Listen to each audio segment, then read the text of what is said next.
অ্যানাস কিচেনে আপনাদের সবাইকে স্বাগত। আশা করি সবাই ভালো আছেন। আজকে আমি বানাবো মিষ্টি কুমড়ো দিয়ে একটি অসাধারণ রেসিপি। মিষ্টি কুমড়ো আমি ছোট করে কেটে নিয়েছি আর একটি আলুও কেটে নিয়েছি। কড়াইতে 2 টেবিল স্পুন তেল দিয়ে ভালো করে গরম করে নেব। সামান্য কালো জিরে ফোড়ন দিয়ে পেঁয়াজ কুচি দিয়ে দিব। আমি এখানে একটা মিডিয়াম সাইজের পেঁয়াজ কুচি দিয়েছি।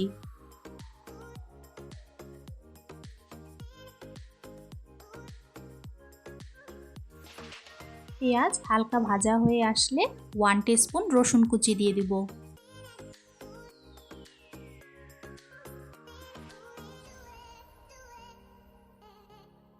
এক মিনিট মতন নাড়াচাড়া করে নিয়ে কয়েকটি চিংড়ি মাছ দিয়ে দিব।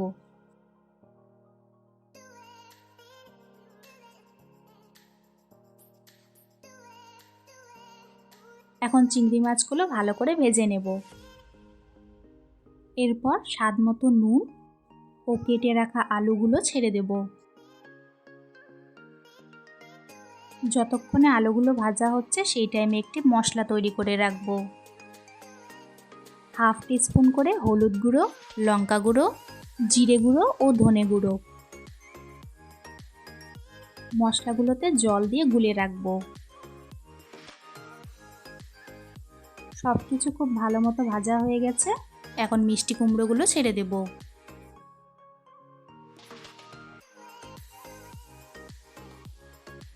ভালো করে নাড়াচাড়া করে নেব। আজকের রেসিপিটা যদি আপনাদের ভালো লাগে আমার চ্যানেলটিকে লাইক, শেয়ার, সাবস্ক্রাইব করে আমার পাশে থাকবেন। এখন 1 টিস্পুন আদা বাটা ও গুলে রাখা মশলাটা দিয়ে দিব।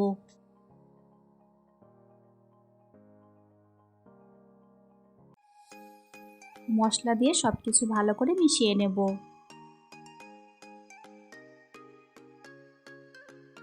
এই সময় পরিমাণ মতো জল দিয়ে দিব।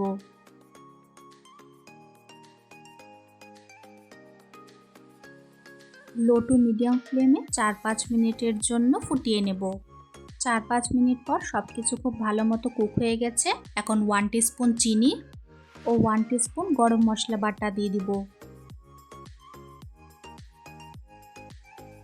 1 মিনিট মতন ফুটিয়ে নিলে তৈরি হয়ে গেল আমাদের আজকের রেসিপি, খুবই টেস্টি চিংড়ি মাছ দিয়ে মিষ্টি কুমড়ো। মিষ্টি কুমড়ো তো অনেকভাবে খাওয়া যায়, একবার আমার রেসিপিটা ফলো করে এইভাবে চিংড়ি মাছ দিয়ে মিষ্টি কুমড়ো বানিয়ে খাবেন, আশা করি ভালো লাগবে। রেসিপিটি কেমন লাগলো অবশ্যই কমেন্টসে জানিও।